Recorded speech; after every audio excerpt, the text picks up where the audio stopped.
ಈಗ ಇಡೀ ನಿಮ್ಮ ಸಿನಿಮಾ ಜರ್ನಿಯಲ್ಲಿ ಕೂಡ ಕೆಲವನ್ನ ಪಡ್ಕೋಬೇಕಾತಂದರೆ ಕೆಲವನ್ನ ಸ್ಯಾಕ್ರಿಫೈ ಮಾಡಿರುವಂಥ ಸಾಕಷ್ಟು ಘಟನೆಗಳಿರುತ್ತೆ.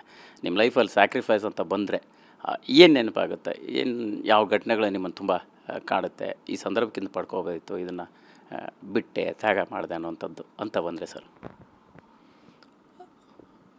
ಪ್ರತಿಯೊಂದು ಕಲಾವಿದ ತ್ಯಾಗ ಮಾಡದೆ ತನ್ನ ಲೈಫಲ್ಲಿ ಅಂದರೆ ಪರಿಪೂರ್ಣ ಕಲಾವಿದ ಆಗೋಕ್ಕೆ ಸಾಧ್ಯನೇ ಇಲ್ಲ.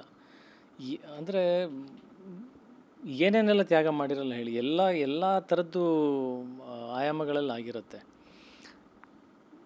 ಫ್ರೆಂಡ್ಸಿಗೆ ನಾವು ಎಲ್ಲೋ ಒಂದು ಕಡೆ ನಾವು ದೂರ ಆಗಿರ್ತೀವಿ, ಅವರು ಅರ್ಥ ಮಾಡ್ಕೋಬೇಕು. ಅರ್ಥ ಮಾಡ್ಕೊಳ್ದೇ ಇದ್ದಾಗ ಏನಾಗುತ್ತೆ, ನಮ್ಮ ಕೆಲವೊಂದು ಕಮಿಟ್ಮೆಂಟ್ಸ್, ಡ್ಯೂಟೀಸಿಗೆ ಅರ್ಥ ಮಾಡ್ಕೊಳ್ಳೋಂಥ ರೀತಿನ ಏನಿರುತ್ತಲ್ಲ ಅದನ್ನು ತ್ಯಾಗ ಮಾಡಬೇಕಾಗತ್ತೆ. ಫ್ಯಾಮಿಲಿ ಟೈಮ್ ತ್ಯಾಗ ಮಾಡಬೇಕಾಗತ್ತೆ. ಎಷ್ಟೊಂದು ಹಬ್ಬ ಹುಣ್ಣಿಮೆಗಳು ತ್ಯಾಗ ಮಾಡಬೇಕಾಗತ್ತೆ. ನಮ್ಮ ಬರ್ತ್ಡೇಸ್ ನಮಗೆ ನಾವೇ ತ್ಯಾಗ ಮಾಡ್ಕೋಬೇಕಾಗತ್ತೆ. ಟೈಮ್, ಮನಿ ಆ್ಯಂಡ್ ನೋಡೋರಿಗೆಲ್ಲ ಏನು ಅನ್ನಿಸ್ತಾ ಇರುತ್ತೆ, ಒಬ್ಬ ಸ್ಟಾರ್, ಒಬ್ಬ ಕಲಾವಿದ ಅಂತಂದರೆ ಅವ್ನ ಲೈಫ್ ಲಕ್ಸುರಿಯಸ್ ಆಗಿದೆ, ತುಂಬ ಆರಾಮಾಗಿದ್ದಾನೆ, ಖುಷಿಯಾಗಿದ್ದಾನೆ. ಬಟ್ ಎಲ್ರಿಗೂ ಅದು ವಿಚಾರ ಗೊತ್ತಿರಲ್ಲ. ಇಲ್ಲಿ ಇಟ್ಕೋಬೋದು. ಎಷ್ಟೊಂದು ಜನಕ್ಕೆ ವಿಚಾರ ಗೊತ್ತಿರಲ್ಲ. ಇಟ್ಕೊಳ್ಳಿ, ಪರವಾಗಿಲ್ಲ ಜಗನ್. ಎಷ್ಟೊಂದು ಜನಕ್ಕೆ ವಿಚಾರ ಗೊತ್ತಿರಲ್ಲ. ಇದು ಬೈ ಡಿಫಾಲ್ಟ್ ಮಾಡಲೇಬೇಕಾಗಿದೆ. ಅದು ಮಾಡದೇ ಇದ್ರೆ ಅವ್ನು ಸ್ಟಾರ್ ಅಂತಲೇ ಅನಿಸಲ್ಲ. ಒಳಗಡೆ ಅವನದಾದಂಥ ಏನೋ ಒಂದು ಇಂಡಿಪೆಂಡೆನ್ಸ್ ಇರುತ್ತಲ್ಲ, ಅದು ತ್ಯಾಗ ಆಗಿರುತ್ತೆ. ಈಗ ನಮಗೂ ಫ್ಯಾಮಿಲಿ ಜೊತೆಗೆ ಹೊರಗಡೆ ಎಲ್ಲೋ ಹೋಗೋ ರೋಡ್ ಸೈಡ್ ಪಾನಿಪುರಿ ತಿನ್ನಬೇಕಂತ ಅನಿಸುತ್ತೆ, ಓಡಾಡಬೇಕಂತ ಅನಿಸುತ್ತೆ, ಆಗಲ್ಲ.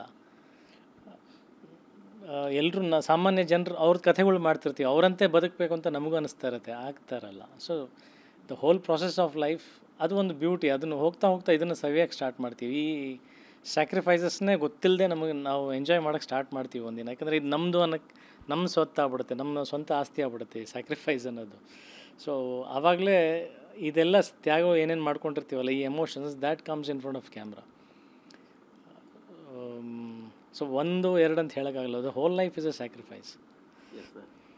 ಇತ್ತೀಚೆಗೆ ಹೇಳಿದ್ರಿ, ಅಂದರೆ ಅಜಯ್ ರಾವ್ ಅವರ ಪೊಟೆನ್ಷಿಯಲ್ನ ಉಪಯೋಗಿಸ್ಕೊಂಡಿಲ್ಲ ಇನ್ನು ಅನ್ನುವಂಥದ್ದು ಸಾಕಷ್ಟು ಸಂದರ್ಭದಲ್ಲಿ ನಿಮ್ಗೆ ಆ ಕೊರಗಿದೆ. ಅಂದರೆ ನಮಗೆ ತಕ್ಕದಾಗಿರ್ತಕ್ಕಂಥ ಪಾತ್ರಗಳಾಗಿರ್ಬೋದು, ಕಥೆಗಳಾಗಿರ್ಬೋದು, ಕೆಲವಿನ್ನೂ ಕೂಡ ಆಗಲಿಲ್ಲ ಅನ್ನುವಂಥದ್ದು ಸರ್. ಈಗ ಅದು ಅಂತಹ ಪಾತ್ರಗಳನ್ನೇ ಆಯ್ಕೆ ಮಾಡ್ಕೊಳ್ಳುವಂಥದ್ದು, ನಿಮ್ಮ ಪೊಟೆನ್ಷಿಯಲ್ಗೆ ತಕ್ಕಂಥ ಪಾತ್ರಗಳನ್ನು ಚೇಂಜ್ ಮಾಡ್ಕೊಳ್ಳುವಂಥ ನಿಟ್ಟಿನಲ್ಲಿ ಯಾವ ರೀತಿ ನೀವು ನಿರ್ಧಾರ ತೆಗೆದುಕೊಳ್ತಾ ಇದ್ದೀರಿ ಅಂತ? There is one more sacrifice. ಬರ್ತಿರ್ತಕ್ಕಂಥ ಸಿನಿಮಾಗಳನ್ನ ಒಪ್ಕೊಳ್ತಾ ಇಲ್ಲ. ಅದು ಏನಾಗ್ಬಿಟ್ಟಿದೆ, ಈಗ ಹುಲಿಗೆ ರಕ್ತದ ರುಚಿ ಸಿಕ್ಬಿಟ್ರೆ ಏನಾಗುತ್ತೆ, ಆ ಥರ. ಈಗ ಯುದ್ಧಕಾಂಡ ಅಂತ ಒಂದು ಸಿನಿಮಾ ಮಾಡಿದೆ, ಅದರಲ್ಲಿ ಒಂದು ನೆಕ್ಸ್ಟ್ ಲೆವೆಲ್ ಪರ್ಫಾರ್ಮೆನ್ಸ್ ಇತ್ತು. ಇದನ್ನು ಇನ್ನೊಂದು ಲೆವೆಲಿಗೆ ತೊಗೊಂಡೋವಂಥ ಸಿನಿಮಾ ರಾಧೆ. ಐ ಥಿಂಕ್ ಎಲ್ಲೋ ಒಂದು ಕಡೆ ಚಾನಲ್ ಓಪನಿಂಗ್, ಅಂದರೆ ಆ ಕಡೆ ಡ್ಯಾಮಲ್ಲಿ ಸಿಕ್ಕಾಪಟ್ಟೆ ಪ್ರೆಷರಲ್ಲಿ ನೀರಿದೆ, ಯಾರೋ ಒಬ್ರು ಗೇಟ್ ಓಪನ್ ಮಾಡಬೇಕಾಯ್ತು. ಐ ಥಿಂಕ್ ಈ ಸಿನಿಮಾಗಳು ಆ ಚಾನಲ್ನ ಓಪನ್ ಮಾಡ್ತಾಯಿದೆ. ಈಗ ಹರಿದು ಬರುತ್ತೆ ಮೇ ಬಿ ಸಿನಿಮಾನಲ್ಲಿ. ಇವಾಗ ಆನ್ ಸ್ಕ್ರೀನ್ ನೋಡಿದಾಗ ಓಕೆ, ಅಜಯ್ ಪೊಟೆನ್ಷಿಯಲ್ ಈಗ ಸ್ಲೋಲಿ ಅರ್ಥ ಆಗ್ತಾ ಹೋಗ್ಬೋದು ಅನಿಸುತ್ತೆ. ಈಗ ಐ ಥಿಂಕ್ ಇದೊಂದು ಹೊಸ ಯುಗ ಸ್ಟಾರ್ಟ್ ಆಗ್ತಾಯಿದೆ ನನಗೆ ನನ್ನ ಜೀವನದಲ್ಲಿ ಪ್ರಾಬಬ್ಲಿ. ಸೊ ಮುಂದೆ ಬರುವಂಥ ಸಿನಿಮಾ ಗೊತ್ತಿಲ್ಲ, ಇದನ್ನು ತಲೆಯಲ್ಲಿ ಇಟ್ಕೊಂಡು ಬರಹಗಾರರು ಬರಿಬೋದು, ಡೈರೆಕ್ಟರ್ಸ್, ಪ್ರೊಡ್ಯೂಸರ್ಸ್ ಬರ್ಬೋದು, ಗೊತ್ತಿಲ್ಲ.